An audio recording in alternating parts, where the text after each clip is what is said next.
অগ্রহায়ণ ১৩৪৮। দিনটি ছিল বুধবার। শ্রী শ্রী ঠাকুরকে একজন প্রশ্ন করলেন, আমাদের নিরুদ্ধ গ্রন্থিগুলি নিরসন ও সমাধানের উপায় কি? শ্রী শ্রী ঠাকুর বললেন, উপায় ওই ইষ্টস্বার্থ প্রতিষ্ঠার আকুতি। নাম ধ্যানে ওগুলি জেগে উঠতে থাকে এবং তার নিয়ন্ত্রণ সামঞ্জস্য সমাধানের পথ আবিষ্কৃত হয়। ইষ্ট আর ইষ্টস্বার্থে মনের আনাগোনা এমনি করে ধ্যানে আসে চিত্ত সংযোজনা।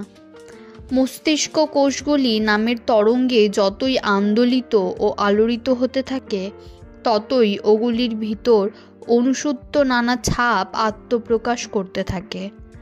অনেক বিভৎস চিন্তা, কল্পনা ও প্রবৃত্তি হাজির হতে থাকে। অনেকে ওইসব দেখে আঁতকে ওঠে, ভাবে আমরার বুঝি অধোগতি হচ্ছে।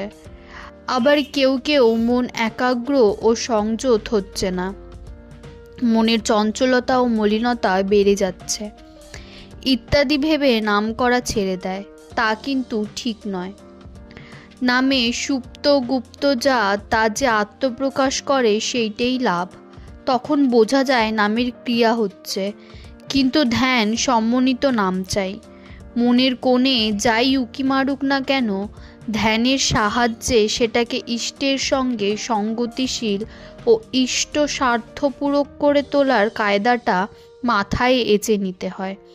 আবার বাস্তব কর্মক্ষেত্রে হাতে কলমে করতেও হয় তেমনি।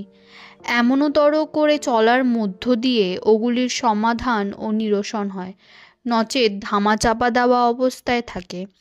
কখন যে কোন প্রবৃত্তি বেঘোরে ফেলে তার ঠিক নেই। জয়গুরু।